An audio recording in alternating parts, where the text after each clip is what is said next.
Hi, this is Dan Warner from Community Data Roundtable, and we're going to do a quick video today to help answer a question we're getting a bit about, which is what's going on with my practice since the COVID crisis? What kind of impact is it having on my clinical load, on the people that we're seeing? And so we're going to do a couple of videos to help show some helpful reports you can already do in your CANS app, the DataPool CANS app, to answer some of those questions. Today we're going to do the needs profile, which is going to tell you what do people look like since the crisis was announced. What do the people who are coming into my practice look like?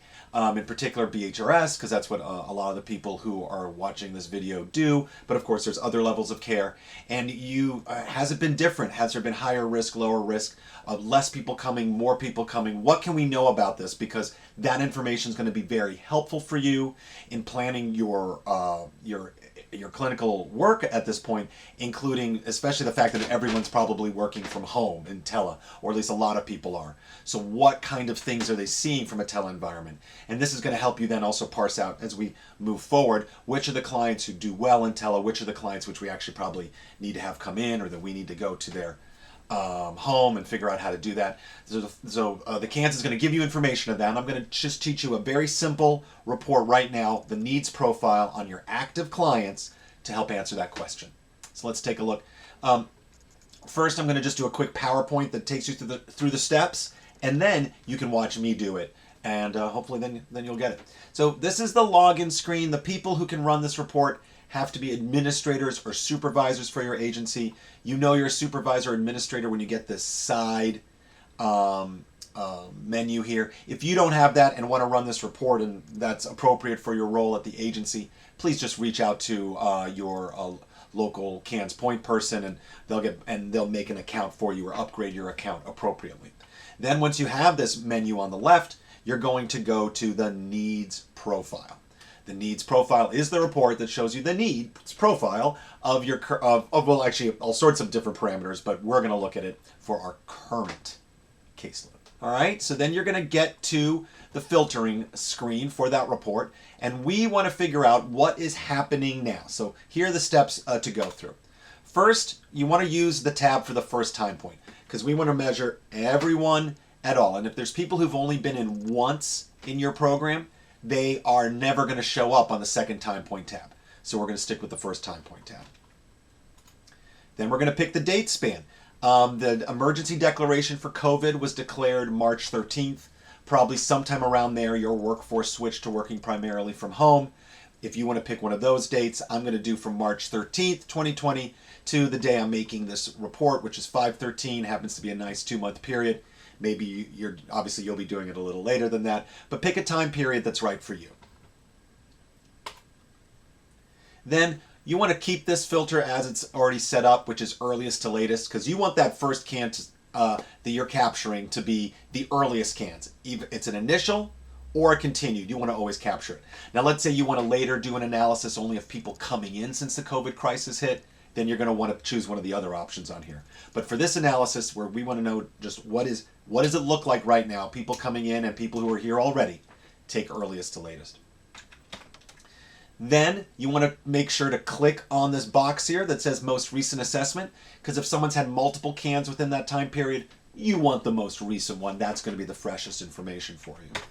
And then last, you want to go to show active only, because you don't want to capture, if there's only one CANS in that time period and it's a discharge, well, you don't want to know about that right now because you're not working with them. That's not going to tell you your clinical load. So show only the active clients.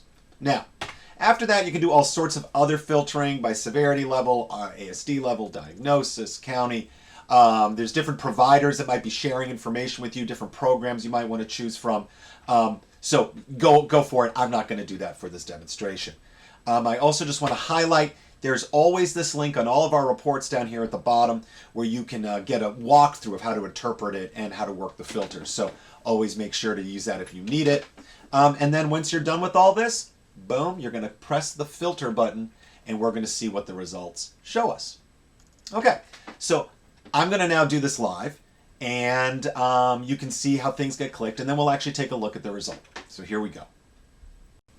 And here we are at the needs profile. As I said, we're going to first make sure we're on the first time point. I'm going to pick those dates that we mentioned earlier. This is a nice 2-month period. Earliest to latest, use the most recent, show active only.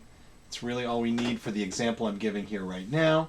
We're going to see all the clients and all the programs for this particular agency, everyone that's shared as well, and then I can scroll down and take a look, and what do we have here?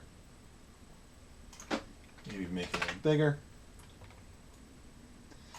All right, so we see that over that 2-month time period, and we make sure it's good here, from March 13th, 2020 to May 13th, 2020. It's actually one extra day. We have 264 children represented here, and the number one need they had is attention deficit impulsivity in this particular agency. 76% of the time, basically 3 out of 4 children present with some impulsivity problems, and that's common in community behavioral health. Opposition, over half of the children are presenting with that since the time period. That actually might be a little elevated. You'd want to compare that to your norms, and I'm actually going to have another video very soon here about how to compare this same profile for different time periods, because that can be very meaningful. Because what was different the same time period last year versus now? Has COVID changed what we're dealing with? Has it increased anxiety, or what impact has it had? So you'll want to compare. But now we're just looking at what's going on now. And right now this agency is seeing a lot of very impulsive oppositional children. Over half are oppositional.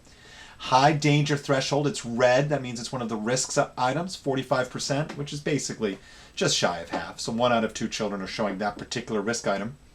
And you're not seeing other risk items on here. So really dangerous to other is what's the driving risk in this agency right now. Depression and anxiety, 42%. That's pretty high for these on-location services that this agency does. So that's interesting. That is definitely most likely an elevation. Of course, you'd have to compare, but that says something, because depression and anxiety is not always what you're going to treat with a behavioral intervention, with a pure behavioral intervention, an on-site ABA kind of thing. So that's something to really look at if there's been a rise in that for your organization because of the current crisis. Anger control is high at 41%. And then last, autism. This organization must have about a third, just shy of a third of their clients are presenting with an autism need.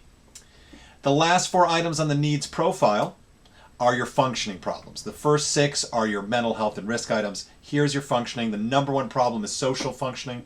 That's very common for children in this particular level of care. Family functioning problems, 45%. That's actually a little elevated. Might be significantly elevated, something to look at. A lot of family conflicts might be emerging in this crisis. I'm actually seeing that in other data. School behavior problems, that's very interesting with all the crises of not being able to go to school. So how is that acting out in the home? That's something to learn, ask about, engage your clinical staff about. And then problems in the living situation, behaviors at home, are a high need. So there you go. That's your clinical profile, and you got that from filtering to most recent assessment, show active only. And I hope you find it pretty easy, and it's pretty meaningful. If you have any questions, please reach out to us. Let us know if you find anything interesting. Let us know if you have questions about what you're seeing. The point is for everyone to be looking at their data together and improving our care and practice. All right, we'll have more videos coming. You take care.